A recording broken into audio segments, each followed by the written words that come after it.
By the summer of 1999, half of Red Willow County, Nebraska, had paid good money for a brand new answer to an old problem. Silver runoff mesh, steel posts, lifetime anchors, 20-year field protection, if you believe the brochure. Elias Voss believes something else.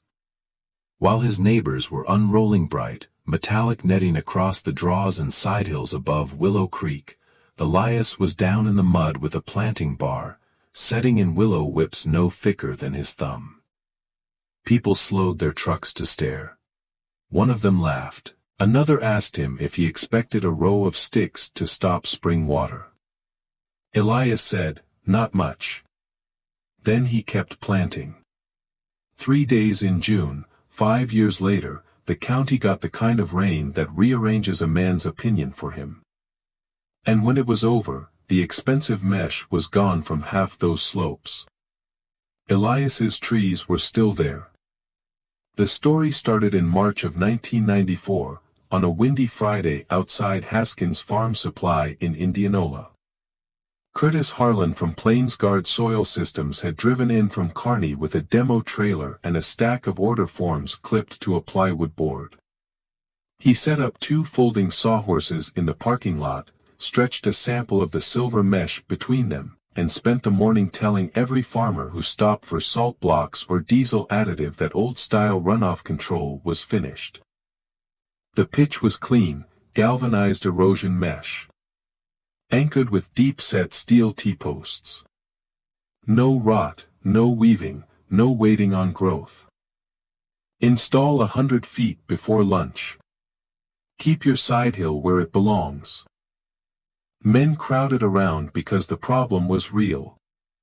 The lowest hills east of Willow Creek looked gentle from the road, but they were soft in the wrong way.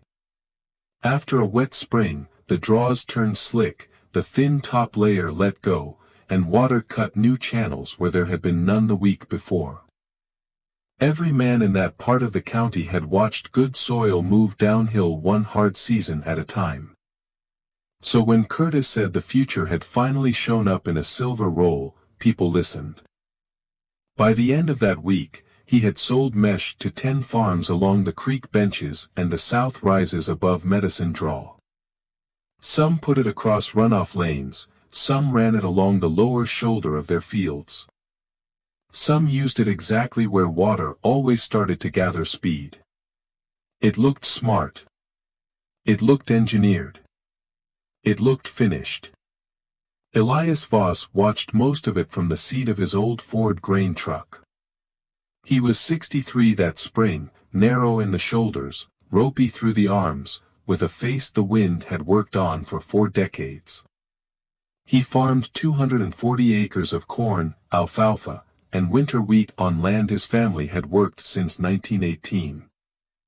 He kept notebooks in pencil, 1 per year, and wrote down rain totals, stand counts, first frost, broken shear bolts, and the exact week the draw behind the south field started to soften. He was not a talker. Not unfriendly.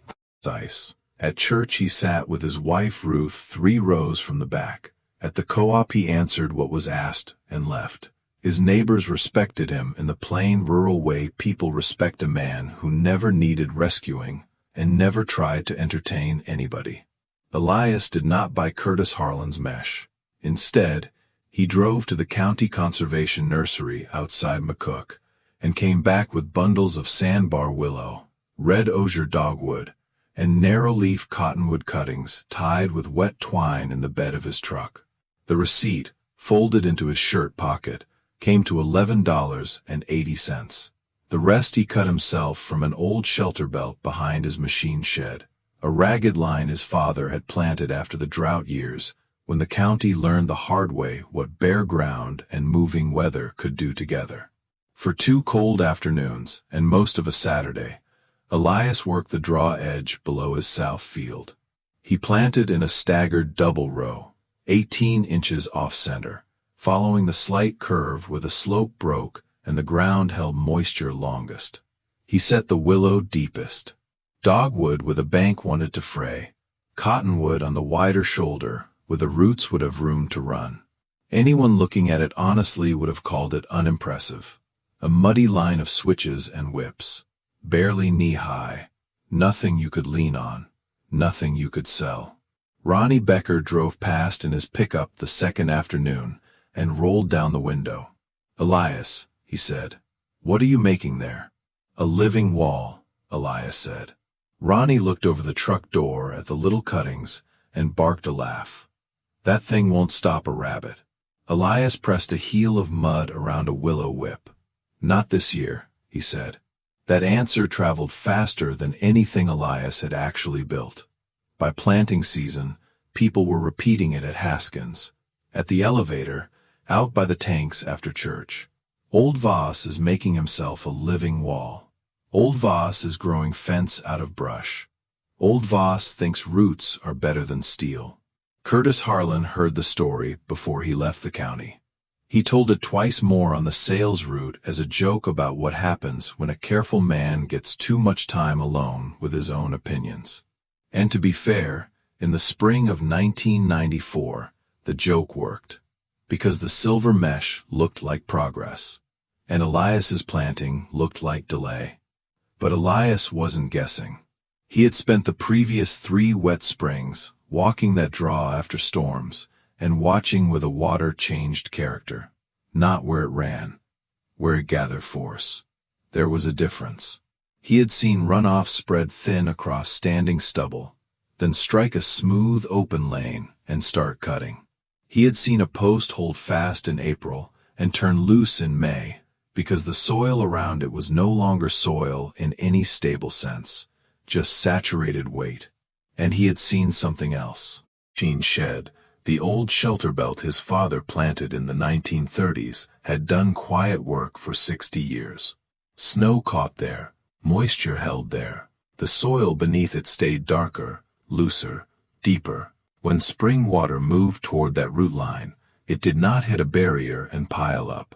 It slowed, spread, and sank. Elias had put his hand in that ground enough times to trust what it was doing. So he planted for roots, not for appearance. For year 4, not for week 1. The first summer was underwhelming. The willow leafed out fastest. The dogwood took hold more carefully. A few cottonwood cuttings died and had to be replaced. By October, the whole line looked less like a solution than like something a county mower might wipe out by accident. But the second year, it changed. The willows shot up first, then thickened. The dogwoods branched low and started crossing each other. Elias bent selected shoots sideways in late spring and tucked them through neighboring stems, building density instead of chasing height. He had learned the method from his father, who called it teaching a plant where the trouble will come from. By 1996, the line stood chest-high in sections. By 1997, cabs would not push through the thickest parts. By 1998, what had started as a muddy experiment had become a narrow living thicket running the length of the draw edge, green in summer, red-stemmed in winter, and rooted in a way no man could see from the road. The mesh on neighboring properties still looked meager. That mattered to people. It gave a clean line, a visible answer, a thing you could point at and say, "There, handled." Elias's windbreak looked almost untidy by comparison, alive in a way people do not always trust, irregular, crowded, as if it had chosen its own shape. What they could not see from the road was below ground. By the 5th season, those willows and cottonwoods had sent roots down and sideways into every soft argument the slope was making with gravity. The dogwoods stitched the upper bank. The leaf litter thickened the skin of the ground. The draw edge no longer behaved like exposed soil with plants in it. It behaved like a living system. Then came June of 1999. It had already been a wet year. March ran heavy. April stayed cool and soaked. By the second week of June, even the men who liked to brag about subsoil moisture had stopped sounding pleased by it. Elias noticed the warning signs early. Water was lingering in the low field lanes longer than it should. The clay under the wheat stubble stayed tacky by noon.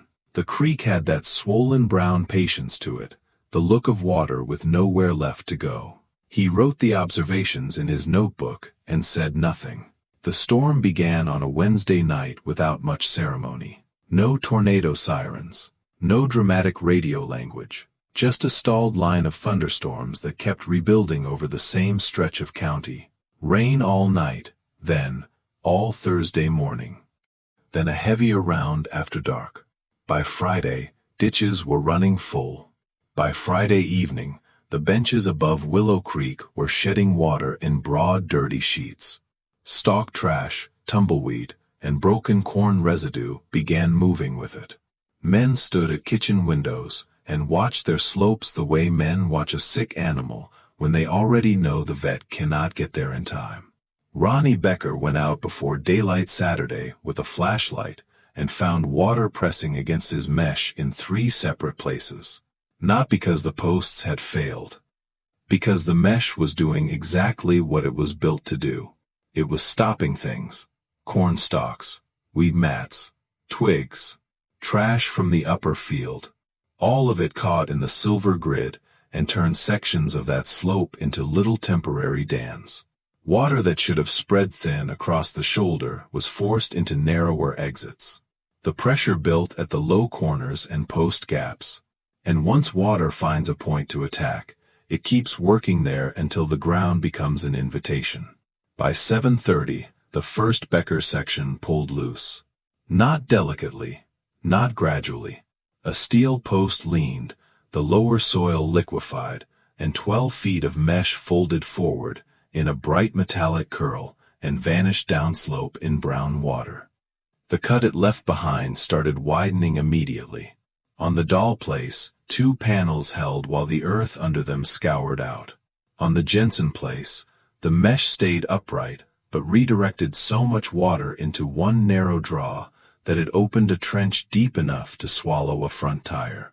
At the Mercer farm, the lower line tore free in sections as tangled debris loaded it like a net. All across that creek bench, the engineered answer was failing for the same reason. It was rigid where the slope needed give, solid where the water needed passage, dependent on posts and ground that no longer wanted to behave like ground. By mid-morning, men were standing in raincoats at the Becker field edge, watching years of topsoil go wandering downhill in muddy ribbons. Nobody was saying much. There wasn't much worth saying. Then Ronnie looked south toward Elias Voss's place. The draw below Elias's field was taking the same rain, the same runoff, the same ugly volume coming off the rise. But where the water met the windbreak, it didn't stack and burst. It feathered. The willow line bowed under the force and held. The dogwoods caught the fast trash, but did not seal shut. Water spread along the base, broke apart, sank into the rough root-heavy ground, and kept moving without cutting the bank open. The difference from 50 yards away was shocking. On one side, bright failures and fresh scars. On the other, a dark wet line, standing exactly where it had been. Ronnie stared at it long enough for the truth to become embarrassing. Then he got in his pickup and drove to Elias's barn. 3 other men followed. Elias was inside, writing the 9 a.m. rain total on a page already crowded with numbers. He had walked the draw at first light and seen what he expected to see, not safety, function. When he opened the barn door, Ronnie Becker was standing there with Dwight Jensen, Mark Dahl, and Leon Mercer behind him, hats in their hands and mud halfway to their knees. Ronnie didn't waste time. "It's holding," he said. "That line of yours, it's holding." Elias nodded once. "I know." Leon Mercer looked past him into the barn, as if the right explanation might be hanging on the wall with the harnesses. "We're losing ground by the minute," he said. "I know that, too." No one spoke for a second. Rain drummed on the roof, water ticked from coat hems onto the threshold. Finally Dwight Jensen asked the question all of them had driven there with. "How'd you know?" Elias leaned one shoulder against the doorframe, He looked out toward the rain, instead of at any of them. "I didn't know this storm," he said. "I knew the slope. And I knew what roots do after 5 years in wet ground." That was the whole answer, and it was more than enough. They went with him to the draw. He showed them how the upper stems had woven into a flexible wall instead of a hard edge, how the low branches roughened the surface flow without sealing it, how the roots had mounded the bank just enough to make the water hesitate. How the soil beneath the line, though fully soaked, still felt knitted instead of empty. At one point Elias knelt and pushed his thumb into the mud at the base of the willows. He did not hit slurry, he hit resistance. "A post stays a post," he said, "it holds until the dirt around it lets go." He pressed his palm flat to the root-thick ground, but after a while, he said, a root isn't in the soil anymore, it starts becoming part of what the soil is. Nobody had anything clever left to say after that. By Sunday afternoon, the storms had moved east, the county began to take inventory. The valley bottoms flooded, but they would recover. The benches were the real heartbreak. Water receded and revealed what had happened in the cut zones. Topsoil gone to pale subsoil, field shoulders chewed back, new channels where neat rows had been, places that would carry the memory of that storm for 10 years in reduced yields and ugly passes with a disc. The Becker place lost 2 full sections of side hill and most of one lower bench. The Mercers lost enough soil from a steep shoulder that Leon later reseeded it to grass because row crop no longer made sense there. Dwight Jensen spent half of July pulling bent posts from mud and stacking silver mesh beside the machine shed in coils that looked suddenly foolish. Elias lost almost nothing along the draw, the windbreak was battered. Branches torn, leaves stripped in sections. A few young cottonwoods bent hard enough to split. But the bank held. The field above it held, and the water, forced to slow and filter instead of burst, had spent its temper before it reached the lower shoulder. Forced to slow and filter instead of burst, had spent its temper before it reached the lower shoulder. On Monday, Ronnie Becker came back alone. He found Elias replacing a snapped dogwood stem and trimming storm-shredded growth with a pair of loppers. Ronnie stood there a moment before speaking. "I said some stupid things about this line," he said. "In '94. Probably in '95 too." Elias kept working. "Most people did. I figured brush was what you cleared, not what you planted on purpose." That got the faintest hint of a smile out of Elias.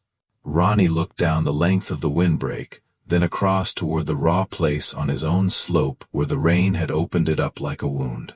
"Will you help me start one this fall?" he asked. "The right way." Elias nodded. Yes. That fall, they planted in cooler weather after the first hard September wind. Ronnie planted willow where Elias told him willow belonged. Dogwood where the bank needed stitching. Cottonwood where the draw widened and the soil could carry a taller line. He planted slower than he had driven posts. Knee in the dirt, hands muddy, learning with his body what he had missed with his eyes. Others followed. Not everybody. Not right away. But enough. Enough that within 3 years you could drive the creek road after leaf out and pick out the farms that had learned something from that June. Here and there, a narrow living line where silver mesh used to flash in the sun. A different idea of control. Less immediate. Far more permanent. Curtis Harlan came back through Red Willow County the next spring with a revised brochure and a new sales pitch about integrated runoff solutions. He stopped at Haskins Farm Supply, took 2 orders, and then drove past Elias Voss's place on the way back toward Highway 6. He slowed at the road. The windbreak was taller now. Dense. Dark green where the willows thickened. Red at the stems where dogwood showed through. No perfect straight line. No showroom neatness. Just a living structure following the land so naturally it looked less like a thing a man had built than a thing the farm had wanted all along. Curtis sat there for a few seconds, then drove on. He never made a joke about it again. Elias kept farming. He kept his notebooks. He kept sharpening blades before they were dull. He kept walking the draw after storms, pressing his hand into the ground at the root line the way some men check the pulse of an animal they trust. The windbreak changed the field in ways bigger than the one storm that proved it right. Snow held longer there in winter. Moisture lasted deeper into July. Birds nested in the fixed sections. The south field quit sloughing at the edge. The topsoil stayed where it was supposed to stay. Nothing about Elias became dramatic because he had been right. He did not turn into a county expert. He did not start giving speeches. He simply kept doing what the land had already taught him to do. Maybe that is the part worth remembering, because the real difference was never steel versus willow. It was time horizon. One answer was built to look finished on the day you installed it. The other looked useless until the year it finally mattered. One sat on top of a problem. The other grew down into it. And when the ground turned soft and the water came hard, that difference was no longer philosophical. It was visible from the road. Anything you pin to a slope is only borrowing the earth. Anything that roots into it long enough becomes part of what the earth can hold.